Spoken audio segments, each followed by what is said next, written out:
우리 두 번째 세션을 맡은 지오의 김마가 선교사입니다.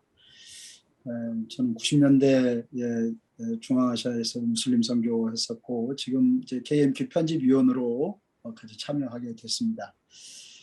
우리 첫 번째 세션에서 우리 교회 역사 속에서 환대와 계몽이라고 하는 그 두 개의 큰 그 기둥, 큰 그 흐름이 우리 기독교의 변화 혹은 세상의 위기 속에서 어떻게 작동을 했는가 하는 내용들을 우리가 좀 들었습니다.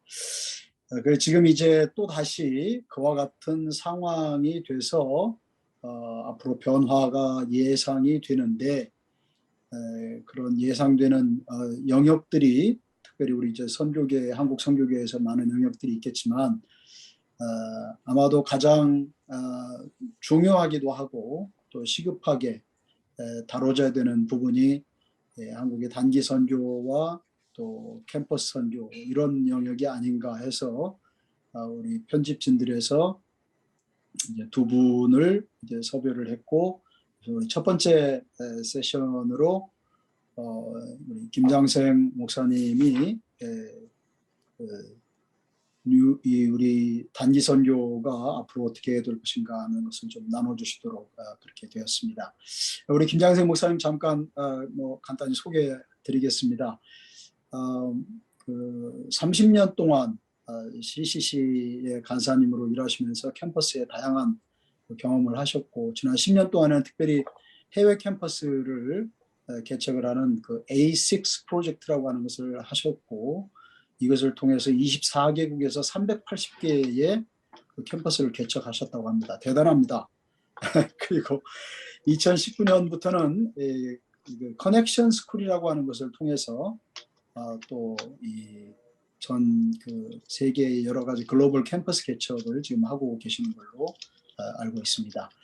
자, 오늘 첫 번째 발제를 먼저 해주시겠습니다. 네, 감사합니다, 목사님. 화면 공유하겠습니다.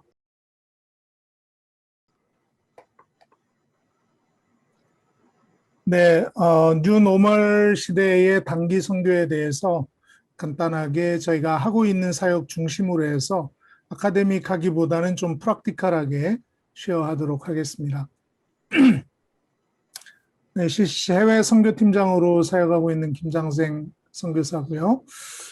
들어가면서 먼저 질문을 하나 좀 던져보고 싶습니다. 만약에 대학교에 4년 동안 신입생이 없다면 어떻게 될까?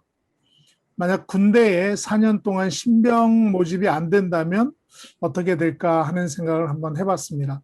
사실은 굉장히 심각한 문제가 될 텐데 선교계가 이 코로나로 인해서 마주치고 있는 현실이 이것과 굉장히 비슷한데도 선교계가 좀 인식을 아직 못하고 있지 않나 하는 생각이 좀 들어집니다. 단기 선교는 중장기 선교사를 배출하는 첫 번째 과정입니다. 단기 선교를 경험한 사람들이 중장기 선교를 경험하는데 지금 작년에 저희가 단기 선교 거의 못했죠. 올해도 못했습니다. 내년도 어려울 것 같습니다. 9년에 시작이 된다고 치더라도 아마 완전하게 시작은 어렵지 않겠나 하는 예상을 합니다. 그러면 약 한 4년 동안 매년 한 10만 명씩 단기 선교를 한국교회가 파송했다고 그랬는데 한 40만 명 정도가 선교를 체험할 수 있는, 경험할 수 있는 기회를 잊어버리게 됩니다. 이 기회를 잃어버린 40만 명이 40만 명 중에는 중장기 선교사로 지원할 많은 사람들이 있을 거라고 생각합니다. 이게 나중에 한 4년 후에 다시 하면 되지 라고 생각하지는 않습니다. 대부분 단기 선교를 대학생 때 방학을 이용해서 진행을 하기 때문에 이 한 세대가 다 없어지는 거예요. 저희 CCC 같은 경우도 그렇게 따지니까 4년 동안 단기 선교를 안 했다 그러면 CCC 학생들 중에는 단기 선교 해본 사람이 없는 그런 상태가 되어버립니다. 나중에 실제로 단기 선교를 오픈한다고 해도 경험치가 굉장히 낮기 때문에 과연 효과적인 선교를 할 수 있을까 하는 굉장히 우려가 있습니다. 그래서 저는 코로나 시대의 단기 선교는 코로나 이후 코로나가 끝난 이후가 아니라 코로나 이 시기에 우리가 단기 선교를 어떻게 할 것이냐가 굉장히 중요한 이슈다 하는 생각을 좀 합니다. 코로나가 백신으로 인해서 좀 잡힐 듯 하다가 다시 미국, 이스라엘, 영국 전부 다시 재확산이 되고 있습니다. 코로나는 한 번도 줄어든 적이 없습니다. 계속 확산되고 있는 추세고 이 추세는 우리가 생각했던 것보다 훨씬 더 코로나가 오래 갈 수 있다는 그런 가정을 해볼 수가 있겠습니다. 단기 선교가 장기 선교에 미치는 영향을 저희 내부 통계를 한번 인용을 해보면요. 간사가 되기 전까지는 2.5회 정도의 단기 선교를 평균적으로 경험하고 그 다음에 1년짜리 스팅트라는 쇼텀 인터내셔널이라는 프로그램에 참여하는 학생 선교사들은 약 2.75회 정도의 단기 선교를 경험합니다. 그런데 선교사로 나가는 분들을 저희가 통계를 내보니까 5.9회 정도의 단기 선교를 참가하고 그리고 선교사로 지원하는 것을 저희가 통계적으로 볼 수가 있었습니다. 이렇게 보니까 단기 선교를 만약 4년 동안 못했다 이러면 앞으로 한 5년 이후에 이분들이 실제적으로 선교사로 지원할 때 그 시기에 갑작스런 선교사 감소 현상이 나타날 수도 있겠다 하는 생각을 좀 해봅니다. 그래서 이 코로나로 인해서 물리적으로 단기 선교는 할 수 없는 그런 상황이 됐습니다. 이 물리적으로 어려운 때 그러면 대안이 뭐냐, 대책이 뭐냐 해서 저희가 작년부터 이 코로나 시대에 새로운 선교 전략이 필요하다. 그래서 4가지 전략을 중심으로 저희가 사역을 진행하고 있습니다. 온커프 캠인데요. 온라인 선교, 그 다음에 커넥션 스쿨, 선교 훈련입니다.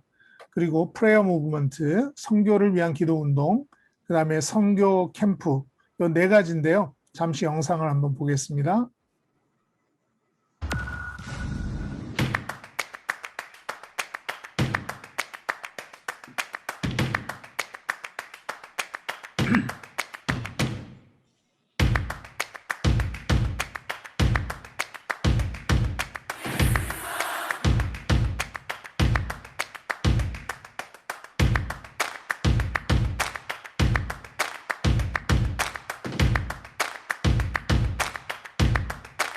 Exalted unto heaven.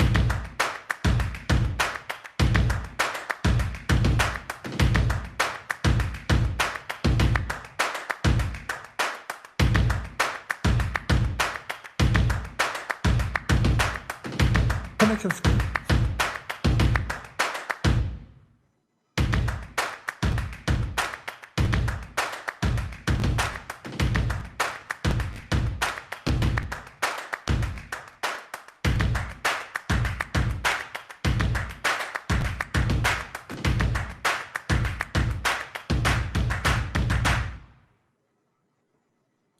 네, 그래서 저희가 온커프 캠 전략을 가지고 진행을 하고 있는데 제일 핵심적인 것이 온입니다. 온라인 선교인데 여기에는 온라인 단기 선교가 핵심입니다.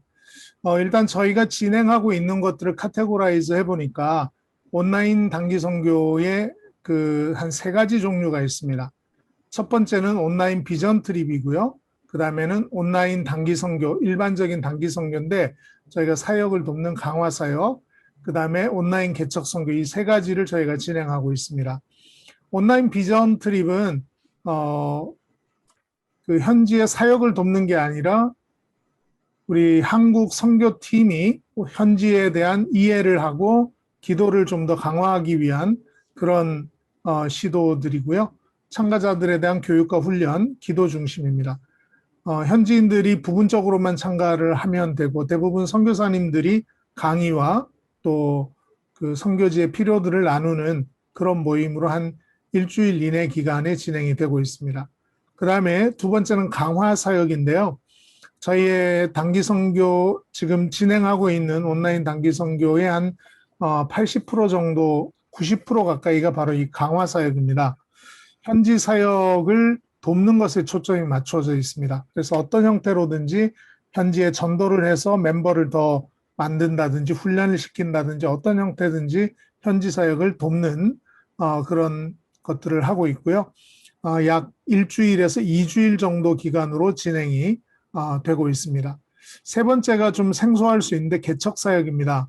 저희가 A6 프로젝트라는 아까 잠깐 언급을 해주셨는데 저희가 10년 동안 24개국에 한 380개 정도의 새로운 캠퍼스 사역을 오픈할 수가 있었는데요. 코로나로 인해서 저희가 갈 수가 없으니까 이것을 온라인으로 시작을 해보자. 그래서 저희 본부팀뿐만 아니라 여러 지역에서 이 개척 사역을 함께 진행을 하고 있습니다. 이 개척 사역은 현지 CCC가 없는 경우에도 이 개척 사역을 저희가 진행을 하고 있습니다. 이따가 좀 사례에서 조금 다루도록 하겠습니다. 개척 사역은 보통 1개월에서 한 6개월 정도 기간으로 진행을 하고 있습니다. 네, 세 가지를 정리하면 이런 형태가 되겠고요. 비전 트립은 누구나 참여하실 수 있고 강화 사역은 사역 경험이 있는 분들이 참여하는 것이 좋고 개척 사역은 사역 경험에 언어까지 좀 되는 분들이 참여해야 실제적인 진행을 할 수가 있겠습니다. 자, 성공적인 성공 사례들을 좀 나누고 싶은데 그 온라인 단기 선교 온라인으로 진짜 되는 거냐, 효과는 있는 거냐 이런 의문들을 저도 처음부터 가졌습니다. 그런데 처음 시도를 저희가 하고 나서 보니까 이거 생각보다 괜찮다 하면서 저희가 지금은 작년 여름, 올해 겨울, 또 지금 올 여름 이렇게 세 차례에 걸쳐서 진행이 되고 있습니다. 특별히 올 여름은 지금 77개 팀이 온라인 단기 선교를 현재 진행을 하고 있습니다. 아마 그 7월 말 정도 되면 그 올 여름 단기 선교에 그런 좀 예들이 조금 추가가 되면 사례들이 추가되면 좀 더 다양한 성공 사례들이 있을 것 같습니다. 성공적인 사례라고 얘기할 수 있는 게 생각보다 많이 있었습니다. 그래서 이것은 온라인 단기 선교는 가능하다 하는 그런 것들을 저희가 보고 사실 이게 실제적으로 효과가 없다 그러면 저희가 이 본부에서 푸시해서 지방에서 이걸 진행할 수는 없거든요. 인커리지 정도는 할 수 있어도 푸시해서 진행되지는 않습니다. 그런데 이 지방에서 계속적으로 확산이 되고 있습니다. 그래서 지금은 17개 팀에서 45개 팀, 지금은 77개 팀이 이것을 진행을 하고 있습니다. 첫 번째 예는 우루과이의 몬테비데오 사역인데요. 한국과 남미 대륙본부가 같이 합작을 해서 6주 동안 진행을 했습니다. 특이한 사항은 우루과이의 CCC 간사나 학생이 한 명도 없다는 점입니다. 온라인을 통해서 직접 방문할 수 없는 상황에서 온라인 홍보로만 복음을 전하고 제자와 가정에 연결을 했습니다. 6주 동안 120명에게 복음을 전도했고요. 그 다음에 영접자 중에 11명이 공부를 시작해서 지금은 16명이 지속적으로 온라인 모임에 참여를 하고 있는 그런 상황입니다. 그 다음에 인도네시아 지역인데요. 여기는 이제 무슬림 컨트리이기 때문에 한글학교라는 접촉점을 통해서 저희가 관계를 만들고 또 그들에게 복음을 전하는 그런 형태로 진행을 했습니다. 10회기에 걸쳐서 진행을 했고 한글 학교에 35명이 등록해서 25명이 수료를 했습니다. 그리고 그 35명에게 복음을 전할 수 있었고 현재 7명이 선교사님들과 또 우리 순장들에 의해서 현지에서 육성이 되고 있습니다. 네, 한글 학교를 개설하고 또 그들을 위한 마지막에 그들을 위한 초청 집회를 해서 복음을 전하고 그다음에 그 복음 전한 사람들을 육성으로 연결하는 이런 그 과정들을 거쳤습니다. 그다음에 이제 필리핀 바콜로드 지역인데 여기에서는 그 기존에 현지의 팀들이 있었습니다만 굉장히 작은 팀이었습니다. 그래서 페이스북 홍보를 통해서 저희가 회원을 모집하고 비전 캐스팅을 통해서 결단을 유도했는데요. 현지팀 7명, 선교팀 10명이 함께 준비를 하고 SNS에서 비디오 홍보를 했습니다. 유료 홍보를 해서 지역과 타겟을 설정해서 홍보를 했고요. 거기에 좋아요 또는 댓글을 남긴 사람이 275명이었습니다. 이 사람들을 주로 다이렉트 메시지를 보내서 그들을 그 모임에 초대했는데 응답자 중에 70명이 거기에 응답을 했습니다. 그래서 70명과 관계를 세우고 이후로 복음을 전했습니다. 그리고 그 70명에게 바콜로드 지역에서 영적 운동을 일으키는데 함께 참여하지 않겠냐. 저희가 도전해서 PCMD는 Potential Christ-Centered Multiplying Disciples, 좀 복잡합니다. 네, 우리로 치면 한국식으로 치면 예비 리더들입니다. 이 예비 리더들을 위한 이벤트를 개최해서 20명이 초대를 받았고 그중에 12명이 참가해서 12명이 PCMD가 되기로 결단을 했습니다. PCMD가 되면 이들이 훈련과 성경 공부 또 전도 훈련 이런 것에 계속 참여를 하게 됩니다. 그다음에 파키스탄 카라치인데요. 여기도 굉장히 어려운 지역인데 감사하게 2주 동안의 사역을 통해서 그 코리안 나잇이라는 그 전도 집회에 초점을 맞추고 저희가 진행을 했는데 50명이 코리안 나잇에 참가했고요. 그중에 25명이 예수님을 영접하고 그중에 12명이 성경 공부를 시작해서 현재까지 연결이 되어 있습니다. 그중에 몇 명은 이번에 올 여름에 진행되는 그 단기 선교의 통역과 진행 요원으로 또 섬기고 있습니다. 현지팀과 같이 준비를 하고 팀워크를 다지고 코리안 나잇을 통해서 현지팀이 초청한 그런 사람들을 저희가 전도를 했습니다. 이 코리안 나잇은 한국은 온라인인데 파키스탄은 오프라인과 온라인을 병행해서 진행을 했습니다. 그리고 그중에 성경 공부를 하겠다고 결정한 사람들 12명과 성경 공부를 진행하고 했고요. 그 다음에 이 12명에게 마지막 수료식 때 이렇게 서티피케이트도 전달을 해 주었습니다. 그 다음에 이제 필리핀 마닐라, 여기도 이제 거의 개척 사역인데 저희 본부에 있는 A6 프로젝트 팀이 진행을 했습니다. 3개월 동안 진행을 했고요. 현지 순원들을 중심으로 제자화 사역을 진행했습니다. 7명의 순원들이 이렇게 한국 팀 6명, 현지 팀 7명이 세 팀으로 나누어서 사역을 진행을 했고요. 현지 팀들은 훈련을 받고 자기 주변에 있는 사람들을 전도하고 제자화하는 일들을 진행했습니다.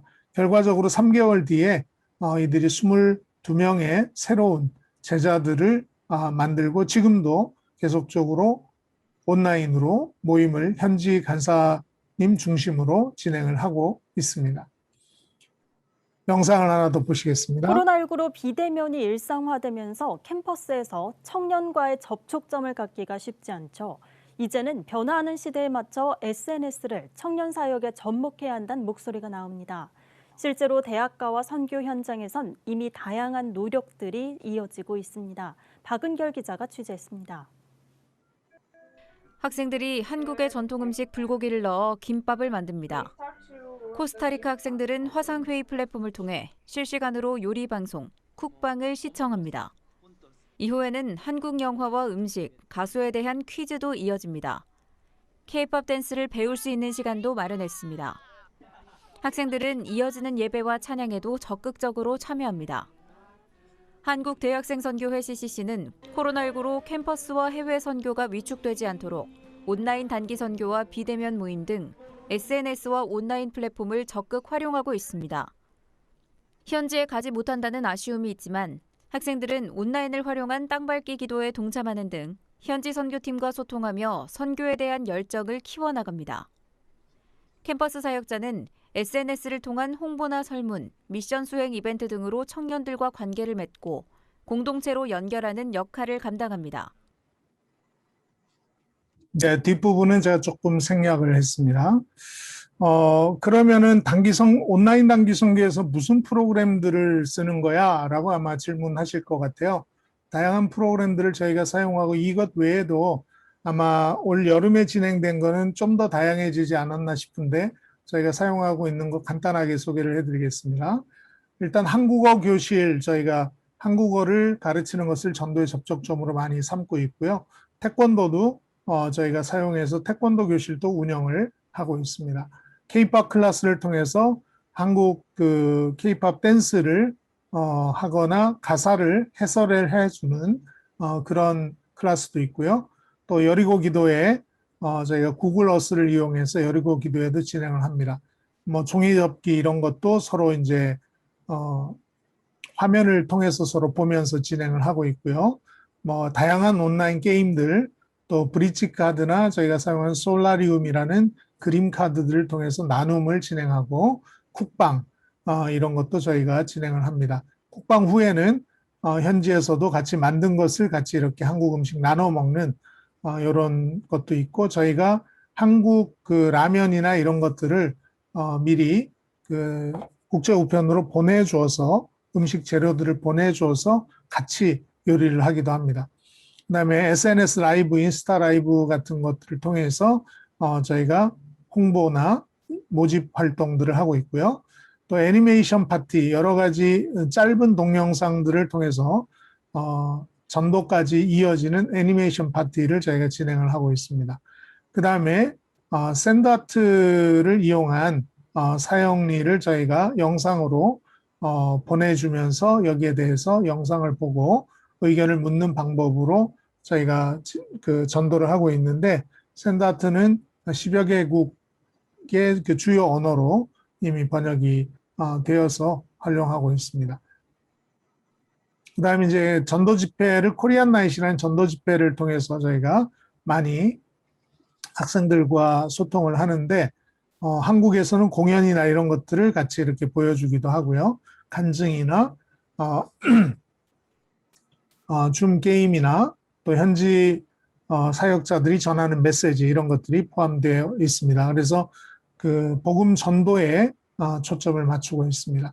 그렇게 연결된 학생들을 저희가 성경 공부, 순모임이나 또는 그 리더십 트레이닝 코र्स나 멀티플라잉 디사이플 트레이닝이나 이런 훈련들로 저희가 초대해서 진행하고 있습니다.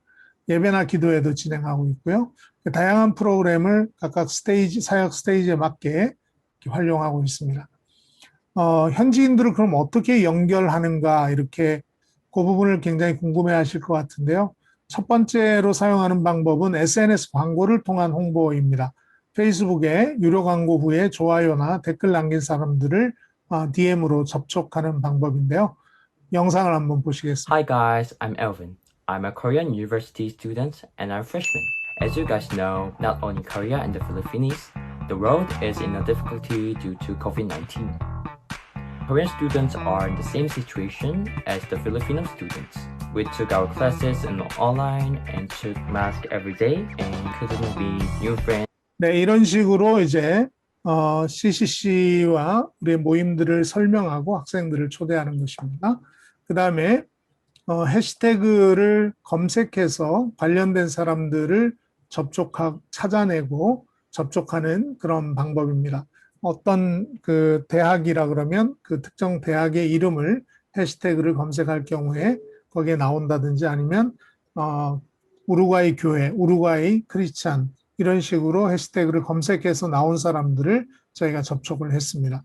그 다음에 기독교인 비율이 어느 정도 되는 국가들에서는 구글 폼을 통해서 관심자들 공식 모집했고요. SNS 이벤트를 통해서도 이렇게 모집을 했습니다. 현지인들을 통해서 모집하는 방법이 가장 아직까지는 그 SNS 홍보 다음으로 중요한 저희가 방법이 되고 있는데, 현지 핵심 제자들이 홍보 요원이 되어서 친구나 지인들을 온오프 모임에 초대하는 방법입니다.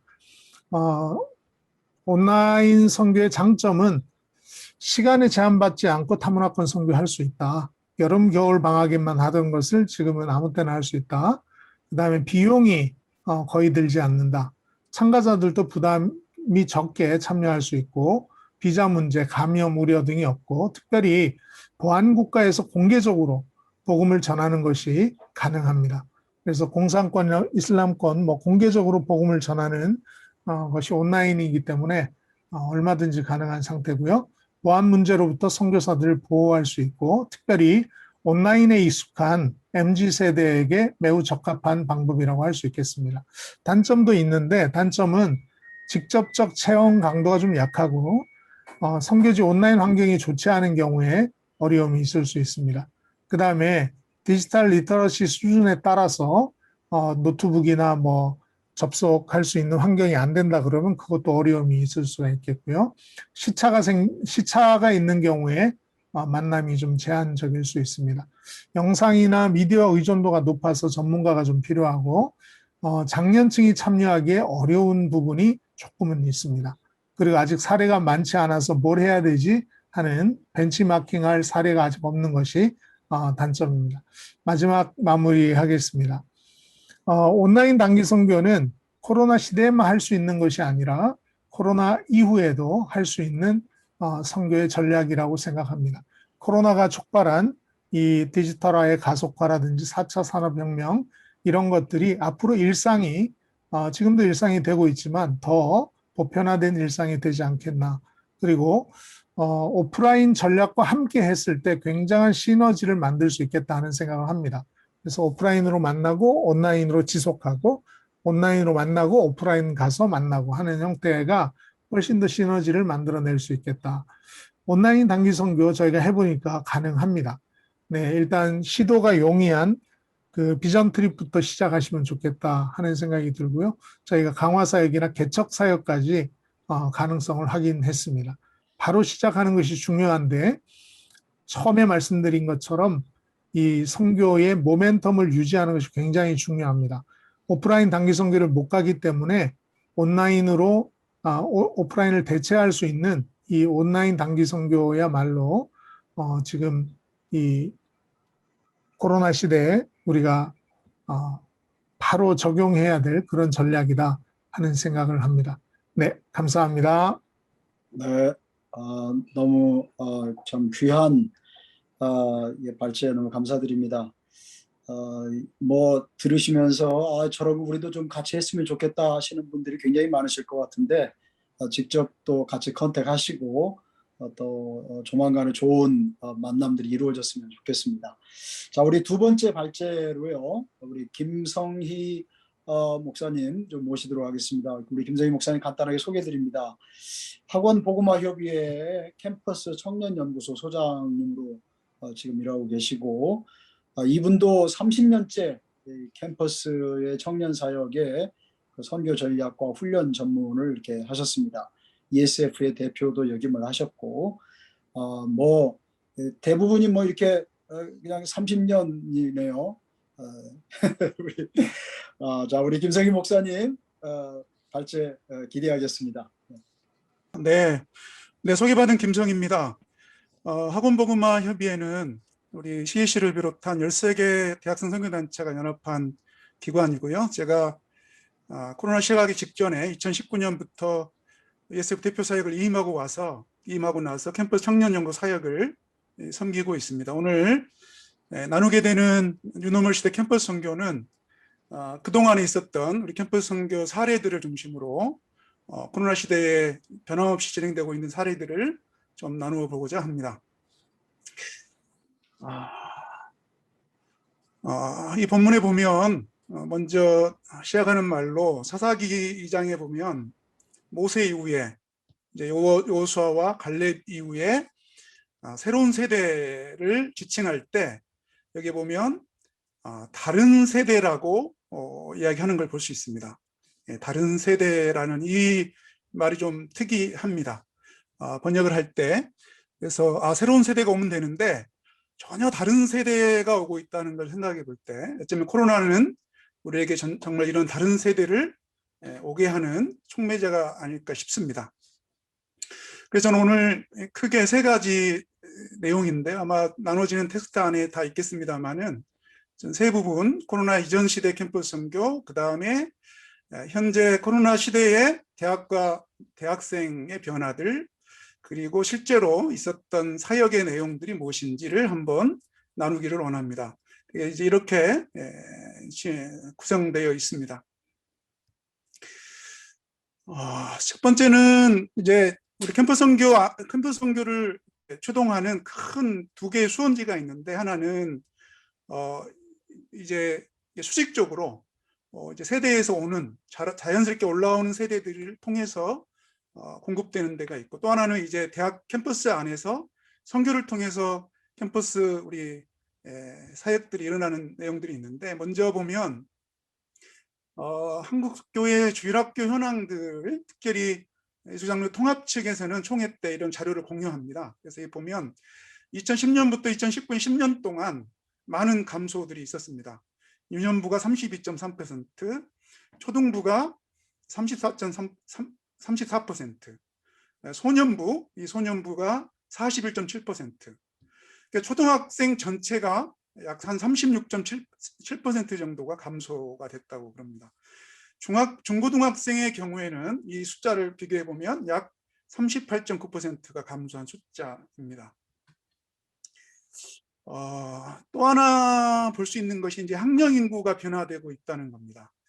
이거 보이듯이 많은 인구가 지난 10년간 특히 젊은이들이 감소하고 있습니다. 여기 보면 초등학교 학령 인구는 약 16.7%가 감소했는데, 더 심각한 것은 아까 보였던 주일학교 통계에 의하면 주일학교의 감소폭은 그것보다 더 심각했습니다. 아까 36.7%였거든요. 약 한 20% 정도가 더 감소한 것을 볼 수 있습니다. 이러한 변화들이 앞으로 우리 가운데 있게 되는 큰 거고요. 또 하나의 살펴볼 수 있는 통계는 종교인 비율의 변화입니다. 아마 이 자리에 참여하고 있는 대부분의 선교사님들은 어렸을 때 대부분 교회 아니면 다른 종교에 속해 있던, 그때 당시에 종교인 조사들을 보면 대개 70%, 80%. 대학 우리 캠퍼스 사역을 제가 처음 시작했을 때 90년대 초반에 보면 교회 다녀봤냐고 이렇게 질문하면 대개 80%, 70%가 교회 다녀본 적이 있다고 대답을 했거든요, 설문지에. 근데 지금은 보십시오, 이게 아주 차이가 많습니다. 이때 당시에는 종교인 인구가 이런 정도 차이였습니다. 그런데 최근 들어서 2014년부터 2021년에 보면 청년층 20대와 30대 비율이 20%, 22%에 30% 정도에 머무르고 있습니다. 그리고 50대 비율도 50대, 60대 비율도 꽤 줄어들고 있지만 그 차이가 많이 납니다. 더 심각한 이때의 신구 세대의 차이보다는 지금의 차이가 훨씬 더 크다는 겁니다. 59%인데 여기는 20% 정도 차이가 많이 나는 것을 볼 수 있습니다.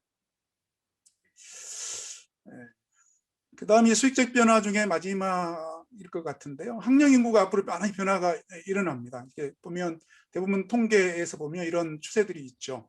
대학 안에 변화가 있을 것 같고, 지금 앞으로 추후에 이제 2020년 이때는 보시면 대학 인구가 약 한 300만 명 내외거든요. 현재 320만 명인데 여기는 18세, 21세까지이기 때문에 약 한 23만 명 정도 됩니다. 여기서 한 100만 명 정도를 추가해야 되는 숫자입니다. 현재 추산한 대학생 수가 330만 명이고 대학 수는 약 러프하게 잡으면 400개 정도 있습니다. 예상하기는 2040년까지 앞으로 20년 뒤에는 대학 수도 절반으로 줄고 대학생 숫자도 절반 정도 줄어들 가능성이 많다는 것이 예측되는 지금 상황입니다.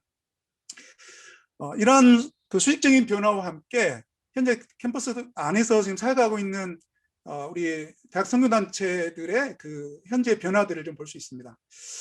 이 숫자는 이 통계의 근원을 이렇게 출처를 물어보시던데 제가 직접 파악한 겁니다. 2019년도에 제가 캠퍼스 청년연구 사역을 하면서 직접 대학생 수련회에 다 참석을 해 보았습니다.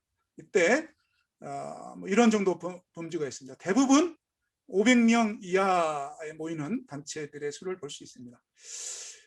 궁금하죠? 이때 전체 숫자가 약 한 이 정도 한 2만 명에서 한 2만 4천 명 정도 크게 잡으면 되는데 금년에 어떻게 됐을 것 같습니까? 금년에. 제가 최근까지 파악한 바로는 이 숫자의 약 한 70%, 적게 모이는데 한 70%, 그래서 한 80% 정도가 모인 것으로 파악이 됐습니다.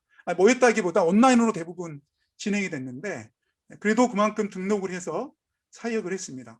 보통 예상하기는 뭐 절반, 반토막 이상 나지 않았는가. 왜냐하면 2년 동안 이루어지지 않았기 때문에 사역이 이제 그런 걸 볼 수 있는데 그래도 그동안에 캠퍼스 선교단체들이 CUC를 비롯한 대부분의 단체들이 음으로 양으로 다양한 방법을 통해서 사역을 해왔구나 하는 것이 이번 여름 수련회, 온라인 수련회 통해서도 우리가 조금 확인할 수 있었습니다. 이게 첫 번째 섹션이었고요. 두 번째는 우리 누노멀 시대가 시작이 되면서 대학생과 캠퍼스가 어떻게 됐을까 좀 생각을 해보는데 이미 아까 우리 서 교수님께서도 말씀하시고 그래서 그냥 많이 넘어가려고 합니다. 이 기사는 2020년 4월 7일 날 연합뉴스 기사인데 좀 특이한 뉴스입니다. 캠퍼스의 봄은 언제쯤 올 것인가. 캠퍼스에 대학생들은 안 보이고 소독하는, 코로나 예방을 하는 거 있습니다. 이미 2020년과 2021년 이 두 해를 우리 봄을 이룬 대학생 청년들도 있지만 한편으로 한국에 약 한 3,000명 내로 추정되는 캠퍼스 사역자들에게도 봄이 없었습니다. 봄이. 그런 의미에서 청년 사역자들, 캠퍼스 사역자, 선교사들에게 봄은 언제 올까? 이게 저희의 고민입니다. 그래서 학보협에서는 우리 사역자들을 응원하고 지원하기 위해서 지난 여름하고 금년 초반에 두 차례 포럼을 통해서 캠퍼스가 어떻게, 캠퍼스에 있는 대학생들이 어떻게 지금 생각하고 변하고 있는가를 생각해보고 살피는 시간들을 가졌습니다. 그 내용을 간단하게 정리하면 아마 대학생들의 변화는 크게 4가지 정도로 정리할 수 있을 것 같습니다. 첫 번째는 매우 민감해졌다. 대학생들이. 물론 대학생들이 어느 세대보다 더 민감합니다만은 민감합니다. 코로나19 때문에 학교 가는 것이 겁이 나기도 하고 또 혼자 있는 시간도 많아졌고 우울감이 됐습니다. 이거 보십시오. 이렇게 학교 가는 게 겁난다는 게 약 70% 정도 가까이 됩니다. 상당히 민감해졌죠. 두 번째는 친구 또는 관계 맺기에 대한 배고픔이 있습니다. 갈증이 있습니다. 코로나19로 인해서 개인적인 변화를 파악하는 질문 가운데 캠퍼스 생활을 누리지 못한다가 가장 많았고요. 그다음에 혼자 해야 된다, 친구를 사귀지 못한다, 아르바이트 자리가 없다, 이런 내용들로 학생들이 친구 관계 또 누군가를 만나기를 원하는 이런 상황이라는 것을 파악할 수 있었습니다. 세 번째는 학교에 대한 불만족, 또 강의에 대한 불만족, 대부분 온라인으로 진행되는 강의에 대한 불만족이 이들에게 있었습니다. 소속감도 많지 않습니다. 1학년들은 약 70% 정도가 소속감이 없는 상태라고 대답을 했고요. 2학년 이상은 이전보다 더 약해진 것 같다. 56.5% 이런 정도가 있습니다. 이런 만큼 불만이 있고요. 또 하나는 이제 고민들이 더 심화됐습니다. 진로와 취업 문제를 이슈해서 경제적인 문제, 여러 가지 고민들이 이 청년들에게 많이 이제 엄습하고 있고 그들 가운데 대부분이 어려워하고 있는 것을 볼 수 있습니다. 고민이 더 많아졌다는 거죠. 다섯 번째는 고민이 많아진 것 중에 하나는 이 보시면 취업 스트레스입니다. 취업 스트레스가 74.8%가 취업 스트레스가 더 심해졌다 이렇게 볼 수 있습니다.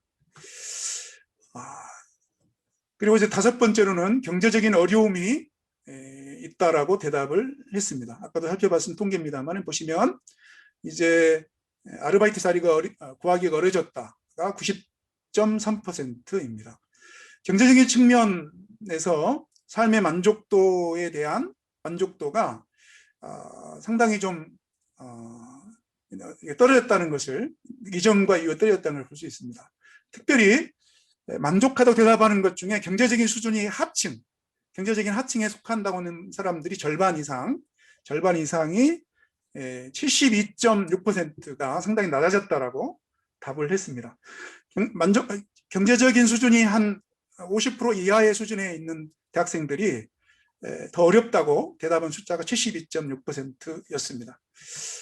마지막 여섯 번째로는 정부 정책에 대한 부정적인 평가가 증가하고 있는 것을 볼 수 있습니다. 대학생들의 그 정치적인 성향을 물어봤을 때에 한 절반 정도는 자기가 중도다 이렇게 응답을 했고요.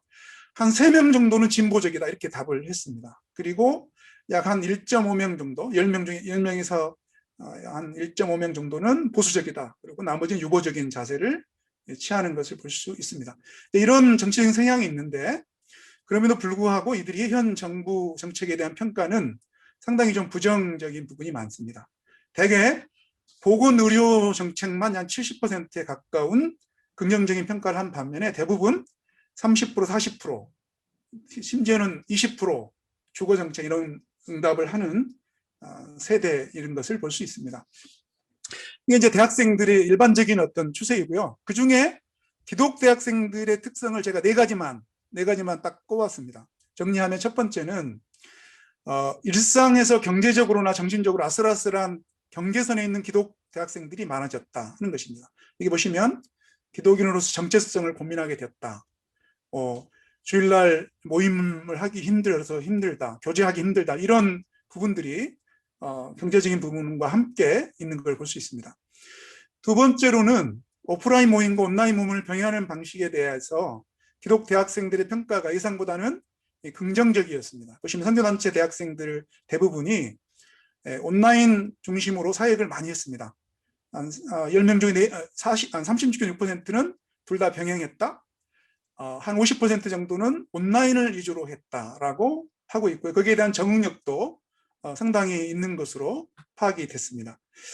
세 번째로는 기독대학생들의 개인적인 영성이 좀 이렇게 추락세, 영성 관리가 추락세에 있다.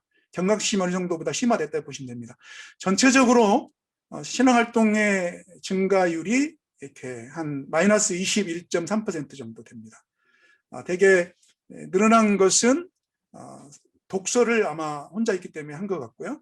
대부분 숫자 그러면 이렇게 좀 줄어든 것을 볼 수 있습니다. 그만큼 영성 부분, 신앙생활 부분에서는 취약성을 좀 가지고 있다 볼 수 있고요.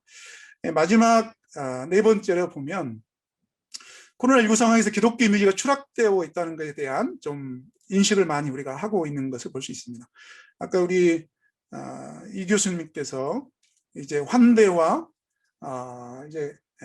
이제 환대에 대해서 말씀하셨잖아요. 교회가 그 팬데믹 시대에 환대를 이야기했는데 일반 대학생들은 이렇게 교회에 대해서 교회에서 예배드리는 것에 대해서 이렇게 상당히 이런 10명 중에 8명 정도가 종교 자유를 침해하는 걸로 볼 수 없다. 교회 예배를 이렇게 하는 걸 볼 수 있는데 교회 크리스찬들은 상대적으로 좀 낮긴 하지만 그래도 상당한 젊은 대학생들은 방역 당국에 협조해야 된다 이런 입장이고요. 일반 대학생들은 그 퍼센테이지가 훨씬 더 높은 것을 볼 수 있습니다. 종교 침해가 아니다. 침해다라고 대답하는 퍼센테이지는 일반인들은 한 8.0%이고요. 기독대학생들은 한 30% 정도, 한 10명, 3명 정도 이렇게 생각하고 있고요.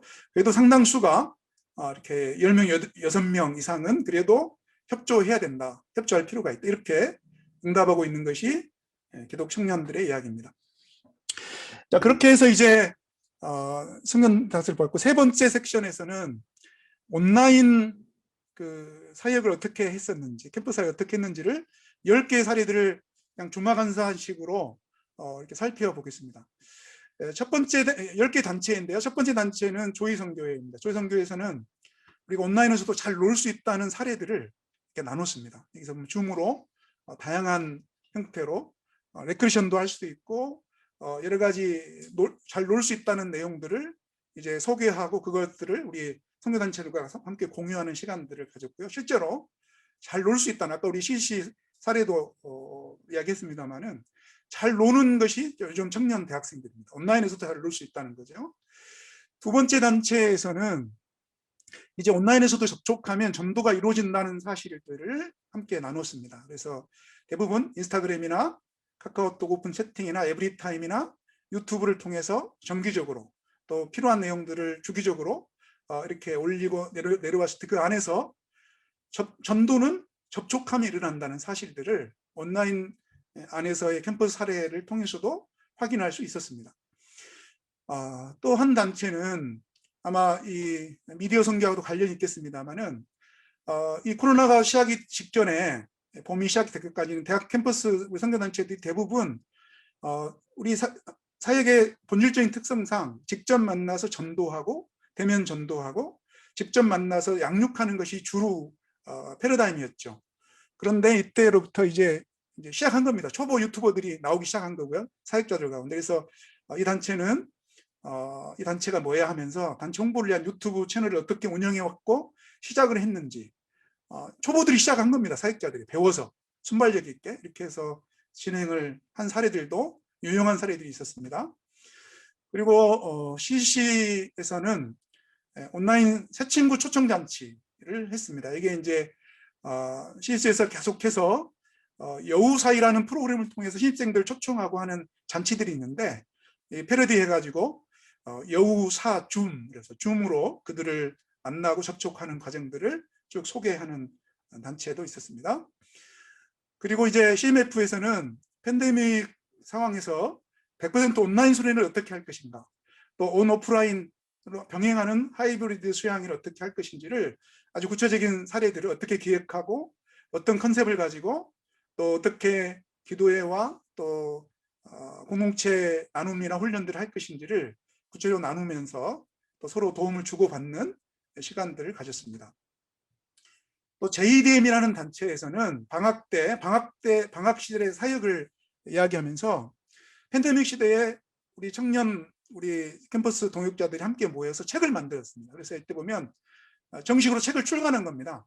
청년 변성기라는 책을 이들이 한 지부에 그 리더들이 모여서 책을 읽고 독서 토론을 하면서 글을 써서 이 책을 출간했습니다. 그리고 다큐에 유튜브나 나름대로의 좀 이런 다큐를 담는 생활 공동체 이야기들을 쭉 이렇게 나누면서 했던 사례들도 나눌 수 있었고요.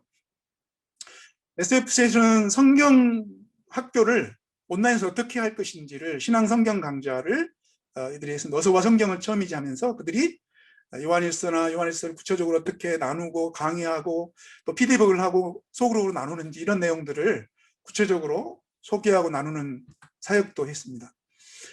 KM 대학생 선교회에서는 비듬 시대 캠퍼스 사역 현장에서 어떻게 연합운동을 하지 하면서 명지대 사례를 구체적으로 이야기하면서 명지대 안에서 KM이 다른 단체하고 또 KM의 다른 캠퍼스하고 어떻게 사역을 했는지를 비대면 시대의 캠퍼스 연합 사역훈련에 대한 내용들을 이렇게 나눌 수 있었습니다.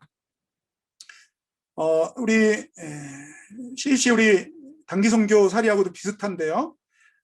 YM에서는 예수단에서는 팬데믹 시대에도 우리는 선교한다라는 주제를 가지고 어떻게 세계 선교에 동참할 것인지, 그래서 특히 당시에 초기에 로힝야 난민 마스크 펀드와 랜선 전도 여행 사례들을 구체적으로 나누면서 현지에 있는 선교사님들하고 한국에 있는 대학생 우리 선교단체 멤버들이 어떻게 선교에 온라인으로 선교에 참여하고 단기 선교를 이루었는지 사례를 나눌 수 있었습니다.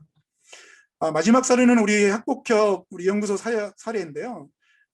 두 번에 걸쳐서 온라인으로 포럼을 진행을 했습니다. 지금 하는 방식과 유사한 사례를 했는데요. 사실은 저희 캠퍼스 청년연구소 포럼은 소수의 연구자들 또 전략가들만 모이는 포럼으로 세팅이 됐고 시작을 했는데 어쩔 수 없이 오픈하고 많은 사람들이 참여를 하게 됐습니다. 그래서 대개 저희가 한 많으면 한 40-50명 정도 이렇게 모여서 하는 포럼이었는데 이때 전체 한 400-500명이 함께 온라인으로 참여하는 그런 포럼을 통해서 청년 인 코비드-19, 청년 사역인 코비드-19 이 두 개의 주제를 가지고 사역을 할 수 있었습니다.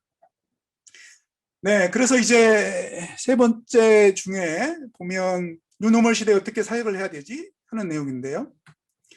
아마 캠퍼스 선교 여전히 저는 기회 요인이 있다고 생각합니다. 관계가 필요하고 소속감이 증대되고 소속감의 욕구가 증대되고 새로운 관심사를 가지고 있는 세대들 그리고 유효한 캠퍼스 선교에 대한 유효성이 존재하는 한 우리들은 계속해서 사역을 할 수 있다고 생각합니다. 자세한 내용들은 이제 아마 그 아티클로 확인해 보시면 좋겠다 생각이 되고요.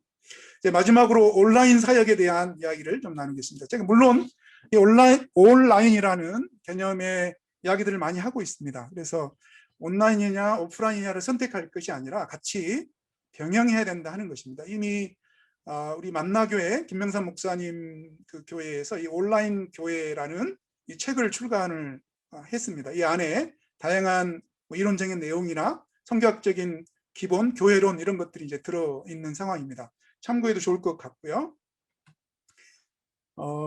첫 번째, 이 온라인 오프라인을 함께 병행해야 된다는 의미에서의 온라인입니다. 보면 이제 온라인으로 모든 사역들이 이제 이루어지고 있고요.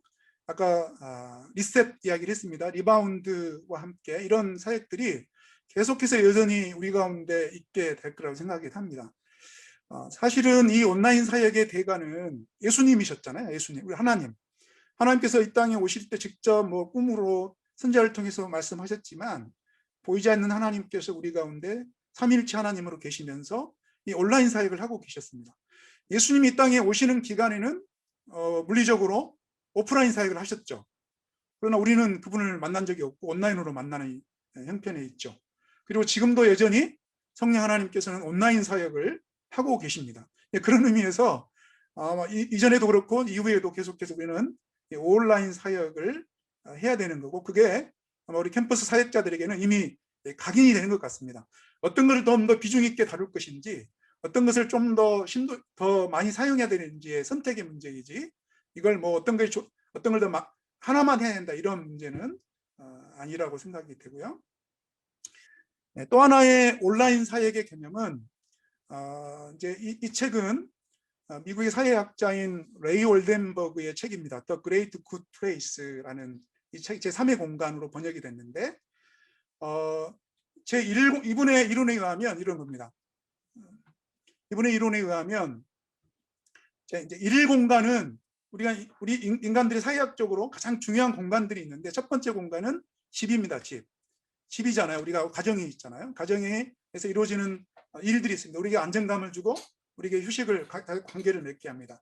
이 공간은 직장입니다. 직장. 우리 캠퍼스 사역자들에게는 캠퍼스가 될 수 있습니다. 그리고 우리 선교사님들은 선교 현장이 될 수 있죠. 일입니다. 직장인들. 직장에서 우리가 물질적인 경제 활동도 하고 또 많은 사람들과 관계를 맺게 됩니다. 그런데 이 두 개의 공간뿐만 아니라 제3의 공간이 필요하다는 겁니다.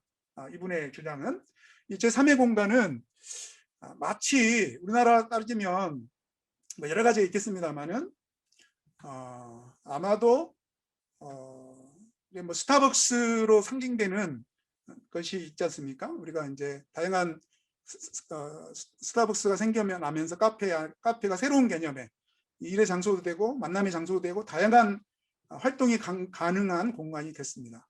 이제 한국적인 개념으로 따지면 예전에 우리나라의 빨래터, 또 공동 우물, 동네 우물, 또는 사랑방 이런 개념인 것이죠. 이런 공간이 우리 캠퍼스 안에서도 필요하고요. 그게 온라인 측면에서도 이루어지면 좋겠다 하는 것입니다. 최근에 이제 팬데믹 시대에 이렇던 현상 중에 하나가 뭐냐면, 캠퍼스 안에서 사역하기 어려워졌기 때문에 캠퍼스 지근거리에 전략적인 센터가 있었던 캠퍼스와 선교단체들이 상당한 두각을 나타내며 사역을 했습니다. 그런 근거지가 있는 단체들이. 그래서 아마도 저는 한 사례를 든다면, 지금 현재 학복협이 들어와 있는 교회는 대한예수교 장로의 고신 측, 고려 측의 서울제일교회입니다. 서울유해교회인데요. 그 안에 교회, 이게 카페입니다. 카페를 팬데믹 시대에 만들었습니다. 이게 없던 공간인데 그 안에 내부 공간이고요. 이 안쪽에 이 학복협 지금 북카페입니다. 북카페 내용인데요. 이곳에는 많은 분들이 오갑니다. 캠퍼스 우리 사역자들이고, 이곳에 최근에 ISF라는 단체도 이 서울제일교회 안에 들어왔습니다. 그러니까 지금 현재 학복협도 들어와 있죠. ISF도 들어와 있죠. 아마 다른 단체도 이 공간에 들어올 가능성이 있습니다. 이런 사역들을 하는 공간이 저는 온라인 사역으로서의 가능성이 있습니다. 그래서 교회가 앞으로 팬데믹 이후에 캠퍼스 가까이에 있는 이 교회 공간들을 적극적으로 이렇게 좀 많은 사람들이, 사역자들이나 캠퍼스에 있는 청년 대학생들이 참여할 수 있는 공간으로 이렇게 좀 리빌딩도 하고 리모델링도 하고 해서 좀 만들어 가서 온라인 사역이 가능하면 좋겠다 하는 생각입니다. 이 공간은 우리 CCC 서울의 CCC가 캠퍼스 지근거리 이런 공간은 세 곳에 있습니다. 건대 입구에, 그 다음에 성균관대 대학로의 한 곳, 그 다음에 신촌 연세대 앞에 이 세 개의 카페가 있습니다. 이곳은 제가 최근에 방문했습니다. 이곳 이 포럼을 준비하면서 Why Not이라는 건대 입구에 있는, 건대 후문에 있는 카페입니다. 약 한 50평에서 60평 정도 공간을 아주 전체로 임대를 해가지고, 공간은 일반 대학생들도 들어와서 이렇게 사용할 수 있는 공간으로 이 사역자들이 늘 지키면서 함께 카페로서의 기능을 감당하고 있는 걸 봤습니다. 아마 이들이 이런 아지트 역할을 감당함으로써 하나님 앞에서 이런 사역을 하고 있는 걸 볼 수 있습니다. 이런 아마 온라인 사역이 아마 캠퍼스 안에서도 바깥에서도 아마 추후에 이루어지지 않겠나 싶습니다. 이상에서 이런 세 개의 큰 내용을 좀 다루어 보았습니다. 아마 우리 사무엘 스코바가 벽을 넘어 열방에서 이야기한 포스트 문화 시대의 젊은이들을 이해하는 교회, 못하는 교회나 선교단체 또 사역자는 새로운 세대, 다른 세대를 품을 수 없다는 이 말을 우리가 생각해 봤으면 좋겠습니다. 마지막으로 우리 주님께서 계좌 시비를 통해서, 저는 이제 이 말씀을 드릴 때마다 하나님 나라의 역동성은 이런 상상력에 있다. 이 작은 겨자씨 안에 무한한 하나님 나라의 가능성을 두고 말씀하셨던 그 우리 주님의 말씀에 근거해서 아마 어쩌면 이 팬데믹 시대를 겪고 있는 캠퍼스 선교 현장에서도 아마 이러한 고민과 고백들을 하면서 하나님 나라를 새로운 길을 열어가는 우리 귀한 동역자들이 됐으면 좋겠습니다. 네, 감사합니다.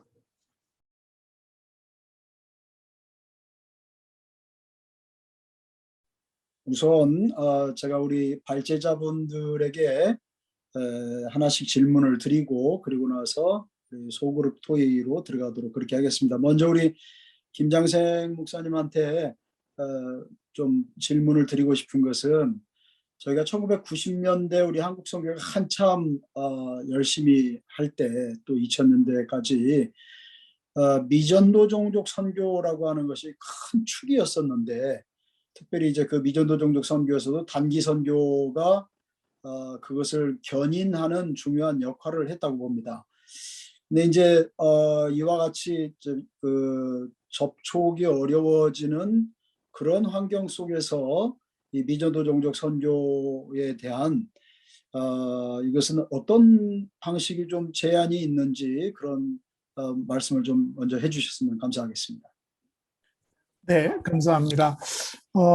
저희도 뭐 지속적으로 마게도냐 프로젝트나 또 A6 프로젝트나 이런 것들을 통해서 미전도 지역을 저희가 적극적으로 오픈하는 것들을 진행하고 있는데, 선교의 큰 트렌드 면에서 보면은 미전도 지역에 집중하기보다는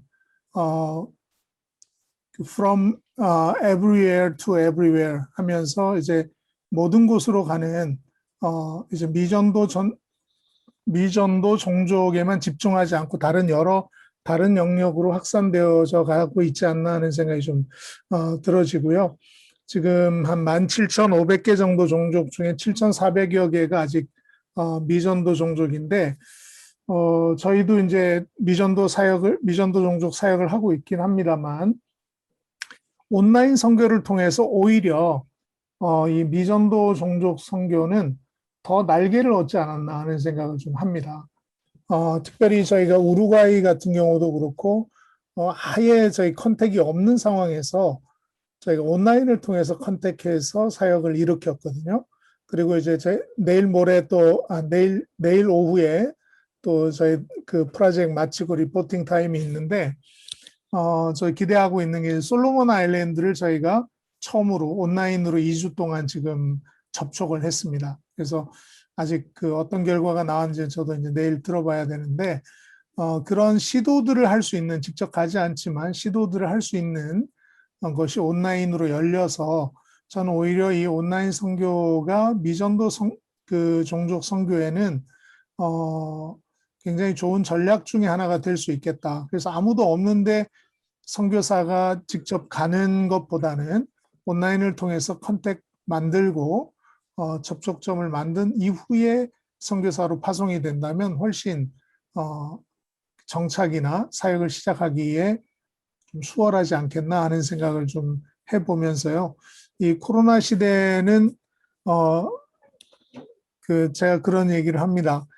모든 족속으로 제자를 삼아 그렇게 주님이 지상 명령을 주셨는데 이제는 go make disciples가 아니라 contact and make disciples 그렇게 돼야 되지 않겠나 싶을 정도로 이 온라인을 통해서는 물리적으로 갈 수 없는 상황이지만 또 다른 방법으로 이 온라인 선교가 오프라인을 대체할 만한 선교라고는 저도 아직까지는 그런 생각은 아닙니다. 그러나 오프라인을 개척하는 데 있어서 온라인 선교가 굉장히 중요한 역할을 할 수 있겠다.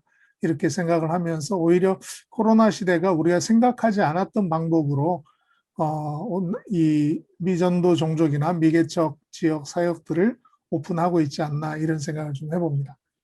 네, 아주 뭐 기대가 많이 됩니다. 또 우리 CCC와 또 여러 단체들을 통해서 이런 또 미전도 종족 지역에 지금보다도 더 활발하게 일어나기를 좀 기대해 봅니다. 자, 우리 김성희 목사님께 질문을 드리겠는데요. 이제 결국 뉴노멀 시대의 선교 캠퍼스에서도 이제 대면으로 이제 뭐 결국에는 이제 돌아가게 될 텐데 비대면이 그렇게 오래되지는 않을 건데 지금 그렇게 됐을 때 이미 지금 한 1, 2년 정도 비대면이 사람들한테 익숙해지면서 뉴노멀이 됐을 때 정작 강조해야 될 것을 오히려 잘 안 하고 이런 비대면이라든가 뭐 변화되는 것에 대한 것을 더 쫓다가 실제로 해야 될 것을 못하는 이런 일들이 생기지 않을까 싶은데 이런 것들에 대해서 우리 학폭협이나 이런 데서는 점점 뭐 준비가 어떻게 되고 있는지 예상이 어떻게 되는지 좀 나눠주십시오. 예, 감사합니다. 말씀하신 대로 아마 이제 코로나 이후에 이제 대면 사역이 될 때 과연 이제 2020학번, 그다음 2021학번들이 현재 이제 신입생들도 없고요. 이미 또 3학년, 4학년이 되는 리더들도 사실은 리더 되기 전에 제대로 된 리더 훈련을 이제 대면 안에서 이루어지는 아주 다이나믹하고 아주 인격적이고 이런 훈련들을 받지 못했단 말이에요. 이제 그렇기 때문에 아마도 많은 부담을 가지고 있고요. 아마 사역자들, 특히 우리 전략 사이드에 있는 분들은 그 고민이 가장 많은 것 같습니다. 과연 우리 사역적인 본질적인 사역을 우리가 어떻게 유지하고 또 새로운 세대에 뉴노멀 시대에 이들에게 변화없이 이걸 강조할 수 있을 것인가 하는 건데요. 아마도 이제 오늘 뭐 계속 나온 그 이야기처럼 아마 이제 온라인이냐 오프라인이냐 두 개 중에 하나를 선택하는 문제는 아닌 것 같고요. 이걸 계속해서 강조를 해야 되는 것 같습니다. 심지어는 단기 선교도, 해외에 있는 선교도 온라인으로 하는 것처럼 이미 멤버십이 분명한, 소속감이 정체성이 분명한 멤버들에게는 아마도 온라인으로 사역하는 것도 상당히 이제 유용하게 사용되는 어떤 경험이 있기 때문에 유용하다 생각이 되고요. 다만 새롭게 접촉해야 되는 신입생들을 우리가 효과적으로 어떻게 전도하고 또 그들의 전도를 어떻게 할 것인지가 고민입니다. 그래서 이제 캠퍼스 선교의 큰 게 그 세 가지의 과정은 전도, 접촉과 전도, 그다음에 양육, 그다음에 파송이거든요.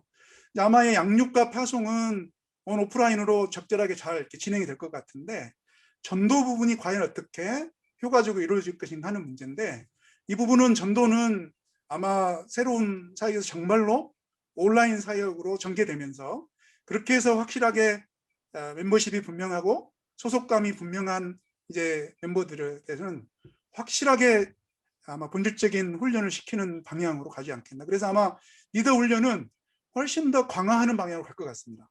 예컨대 뭐 예전처럼 한 달간 합숙하는 뭐 리더 훈련 프로그램을 한다든지 뭐 이런 내용들을 재밌게 상상해 볼 수 있는 시점이 된다고 봅니다.